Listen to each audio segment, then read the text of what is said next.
This astronaut on the moon watches the Earth get destroyed with his own eyes as he becomes the last living human, or so he thinks. A man named Yue is applying for a space program position, and he describes himself as a middleman, someone who keeps everything about him as average as possible to not stand out of the crowd and attract attention. He is offered a job as a maintenance man, and he accepts.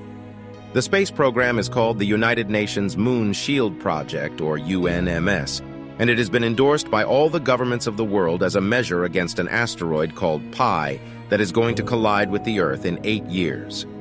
The purpose of the program is to build a facility on the moon and install missiles called cosmic striking hammers. These missiles will be used to destroy the asteroid, while the moon's gravity will be used to prevent any of the debris that is created from reaching Earth. 8 years pass, and the mission turns out to be a success. Yue is now turning his focus towards personal matters, aka asking out a senior astronaut named Xing. Yue begins practicing asking Xing out. One day, Yue awaits Xing's arrival at the moon facility, but as she reaches, he is interrupted by another group of astronauts, and as Xing enters, she scolds him for not doing his job. As she is leaving, he hears her say that the maintenance crew will be going back to Earth on her ship, and he gets excited at the prospect of being locked in the same ship with her. Yue puts on his headphones and plays a romantic song as he writes a well-thought-out letter for Xing. Meanwhile, a solar flare occurs which causes some of the cosmic striking hammers to malfunction. In turn, some of the debris from Pi starts heading toward the moon uninterrupted. Xing sounds the emergency alarm and tells everybody to prepare to evacuate, but Yue, who is lost in his song and his letter, does not realize what is happening. It is not until he sees a rocket take off from his window that he finally gets up to speed. Yue gets in a lunar vehicle and races at full speed as he watches most of the rockets take off. He heads towards the last remaining rocket while trying to contact it on the radio, but the debris has damaged communications. There's a massive crater in his path, and he tries to jump over it but fails. Inside the rocket, Xing looks out the window just as Yue disappears into the crater. She initiates the launch. Yue comes out of the crater to find debris falling everywhere. He spots another crater created by falling debris and heads straight for it, thinking debris is unlikely to hit the same spot twice. But just then, another piece of debris hits in the same spot and knocks Yue out. While he is knocked out, a huge piece of debris heads toward Earth. Yue wakes up and tries to contact Earth, but just then, he sees the huge debris hit the planet and cause a massive explosion. He is now stranded on the moon all by himself. He returns to the moon facility and finds that most of the survival systems are intact, and there is more than enough food for him to survive for many years. He tries contacting Earth repeatedly for the next week, but eventually makes peace with the fact that humanity is gone. He pays tribute to all those who have died and then immediately starts trying to get into Xing's room at the facility. He tries guessing her password 1,000,000 times before he finally realizes that he can just blast open the door. He makes a lifelike doll of Xing using her spacesuit and a cutout of her face and has a date with her where he accidentally spills ketchup on her face and licks it off. Unbeknownst to him, there are still people surviving on Earth. And while almost all communications with the moon facility have been cut off, the video feed from the cameras is still being transmitted to Earth, and Xing is watching all Yue is doing. Xing's team says they can restore contact with Yue in a couple of years, but Xing says it's pointless since they can't rescue him. The chairman of their operation arrives and says he wants to stream Yue's life on the moon to the world, because his survival story will lift morale in humans during a time when they are facing disaster, disease, and depression all over the globe. They come up with a plan to build a positive image of Yue and call someone to dub over his voice, since audio communications are not working. Xing's team asks what happens if people don't believe this story, and Xing says the next step would be to convince them. This step actually turns out to be abducting those who doubt. 196 days have passed on the moon, and Yue is now considering suicide, but the methods of starvation and going out without a helmet are not very appealing. He finds an empty container of medicine and realizes he can find more of it in the storage and use it to overdose. Yue arrives in the storage and sees the shadow of what appears to be a curvy and well-endowed woman, and he gets excited. Back on Earth, they prepare to run the live stream and call in a voiceover artist called the Flutist. Yue finds out that the shadow was not of a woman, but that of a kangaroo. On Earth, the footage comes on and it shows the kangaroo, so a confused flutist starts doing his voiceover before Xing pulls his head back. It is confirmed that a research team did leave a kangaroo on the moon called King Kong Roo, who is known for having a bad temper. It is also confirmed that the flutist is not a real voiceover artist, but just some internet influencer who does funny voices. He tries apologizing using his flute skills and gets beat up by Xing for it. Next, the flutist is told to not do any voiceovers, but just narrate the live stream. Yue goes into storage again and makes a second attempt to get the medicine, but he is once again interrupted by the kangaroo.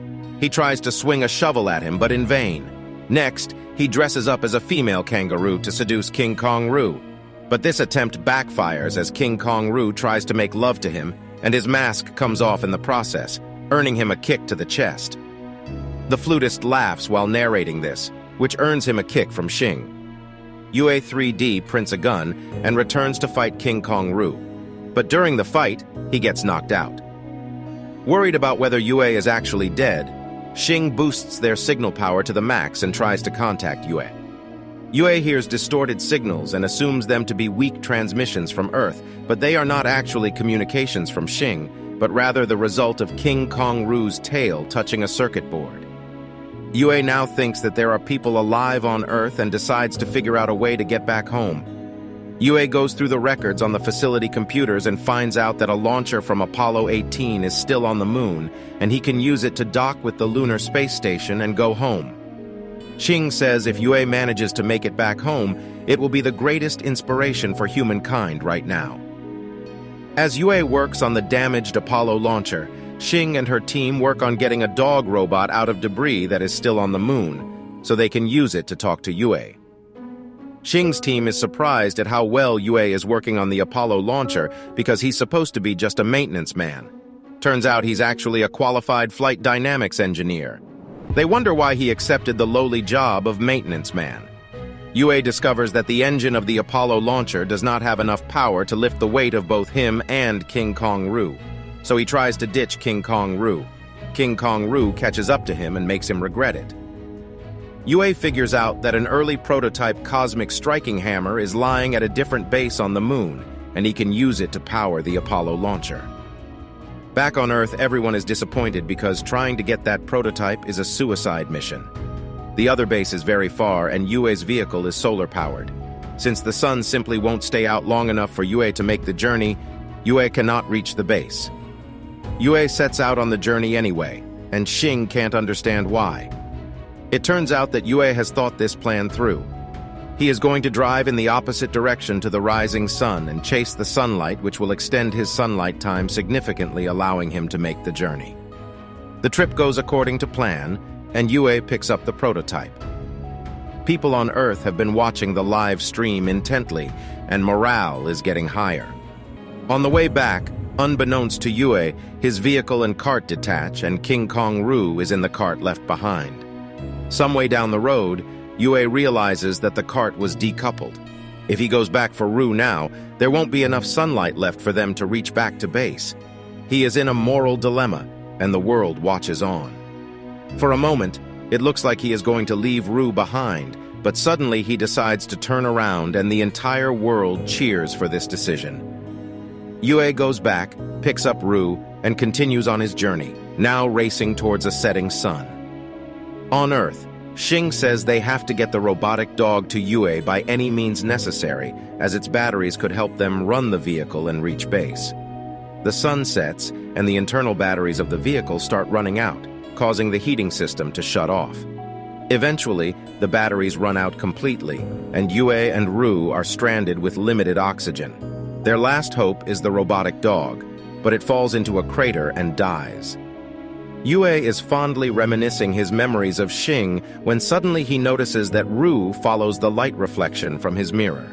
He uses this inspiration to make a sled and have Roo push it so they can make it back to base. The world once again cheers. Yue is given a Nobel Peace Prize and spirits are lifted throughout the globe. Authorities reveal that air quality is getting better all over the planet.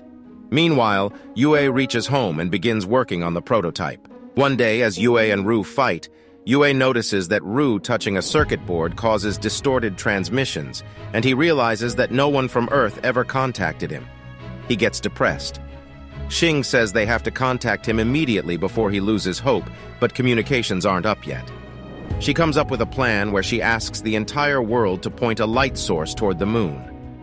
The people comply, and just as Yue is about to commit suicide by removing his helmet outside, he sees the lights on Earth and realizes he is not alone. Several months later, communications are restored, and Yue talks to the people on Earth. He cries at seeing other people after so long. He finally says hi to Xing. Over the next few months, Xing's team guides Yue on how to take the Apollo 18 launcher off the ground, while Yue secretly keeps looking at Xing. Yue and Xing have a conversation where Yue reveals that he initially rejected the maintenance job and only accepted it when he saw Xing and realized she was a part of this mission. Xing reveals that she saw Yue while taking off from the moon, but she chose not to risk staying back for him. He doesn't seem to mind it as much. Meanwhile, another asteroid is secretly closing in on the Earth. Yue and Ru get aboard the launcher and manage to dock it with the lunar space station. Xing receives word about the asteroid nearing Earth. It's a fragment left behind from the destruction of Pi, which they previously missed. The only way to stop it is by using the cosmic striking hammer prototype attached to the Apollo 18 launcher, but that would reduce Yue's chances of making it back to Earth. Xing is strictly against this plan, and she defends Yue, but Yue agrees to it, saying that it's the only way he can protect Xing. After an emotional goodbye, Yue sends Ru back to Earth in an emergency landing pod. Yue starts driving toward the asteroid, but he has to drive through a considerable amount of debris to do so, and the spacecraft gets damaged on the way. Yue manages to stabilize it, but he has lost all engine power, and the only way to take the prototype to the asteroid now is by getting out and doing so manually. An emotional Xing does not want Yue to do it, but Yue convinces her it's the only way. He says when she left him on the moon, she did what she was supposed to. That's why he doesn't hate her for it. This is again what they are supposed to do. Yue speaks to the entire world and thanks them for their support. He says he stands between Earth and this asteroid. As a middleman, this is what he was always meant to do. Reminiscing memories of Xing, Yue flies the prototype into the asteroid while on Earth. Xing detonates it, and the world is saved. 10 years later, Yue's heroic sacrifice has galvanized humanity into rebuilding the world. The space program is revived, and Xing is once again going to the moon. The end. Thank you for watching. Be sure to like our channel and subscribe if you enjoy content like this. Also, let us know what movie you would love us to recap for you.